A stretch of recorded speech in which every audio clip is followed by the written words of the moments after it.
Hello दोस्तों, क्या हाल है। तारीख आज 12 अक्टूबर, दिन रविवार, हिंदी तिथि षष्ठी है। आइए जानते हैं आज के मुख्य समाचारों के बारे में और देश में होने वाली नई घटनाओं के बारे में।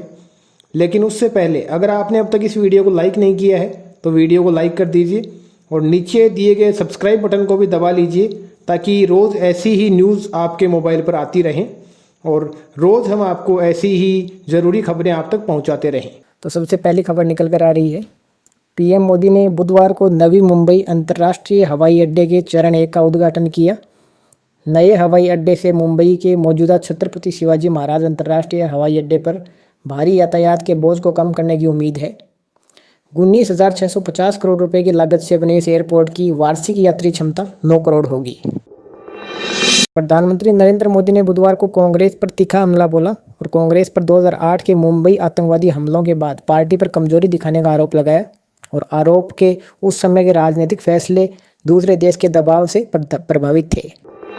पश्चिमी बंगाल की मुख्यमंत्री ममता बनर्जी ने बुधवार 8 अक्टूबर 2025 को आरोप लगाया कि केंद्रीय गृह मंत्री अमित शाह की हरकतें एक कार्यवाहक प्रधानमंत्री की तरह थी।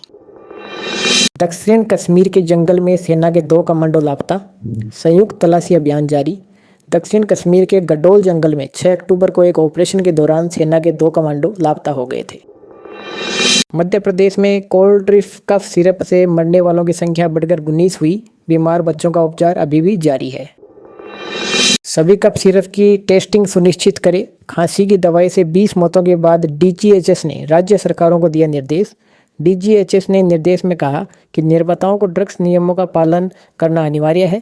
हर बैच के कच्चे माल और तैयार उत्पाद की टेस्टिंग करना और केवल मंजूर शुदा विक्रेताओं से ही सामग्री खरीदना चाहिए। बीजेपी सांसद पर हमले के दोषियों को 24 घंटे में गिरफ्तार करो। ममता सरकार को बंगाल गवर्नर का दिया अल्टीमेटम। बिहार में चुनावी गहमागहमी के बीच रामविलास पासवान की पुण्यतिथि पर चिराग पासवान ने उन्हें श्रद्धांजलि अर्पित की। इस अवसर पर आज तक की खास बातचीत में चिराग पासवान ने सीट बंटवारे को लेकर महत्वपूर्ण बातें कही हैं। उन्होंने उन खबरों को सिरे से खारिज कर दिया जिनमें कहा जा रहा था कि उन्हें 25 सीटें मिली जा सकती हैं। दिल्ली के 30,000 कोर्ट में ड्यूटी के दौरान दिल्ली पुलिस के एसआई की अचानक हार्ट अटैक से मौत हो गई। यह घटना सुबह करीब 9:22 पर हुई। सीसीटीवी फुटेज में एसआई को मुस्कुराते हुए साथी से हाथ मिलाते और फिर अचानक गिरते हुए देखा गया।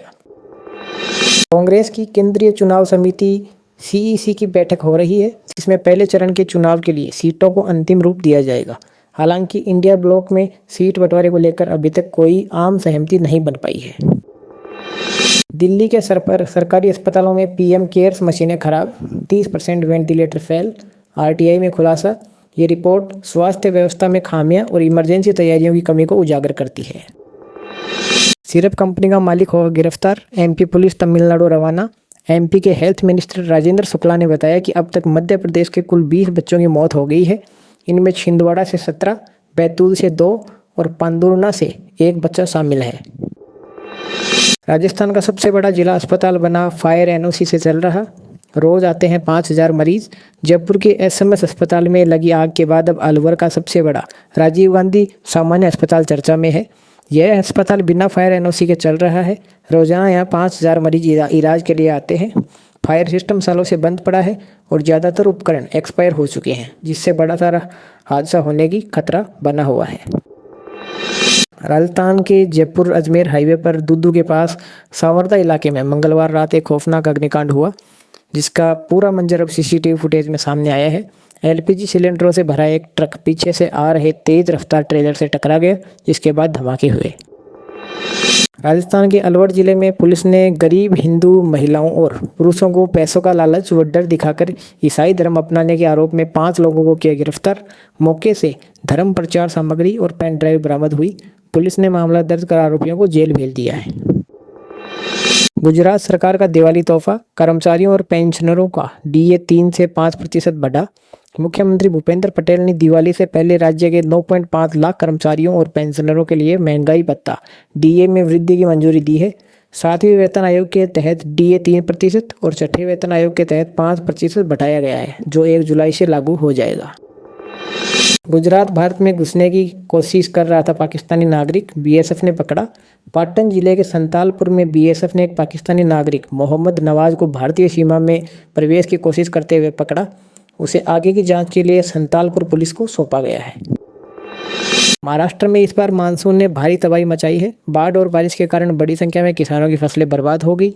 लगभग 68 लाख एकड़ से अधिक फसलें नष्ट हुई हैं। महाराष्ट्र सरकार ने पीड़ित किसानों के लिए 32,000 करोड़ रुपए के राहत पैकेज की घोषणा की है। यह राहत दिवाली से पहले किसानों तक पहुंचने की उम्मीद है।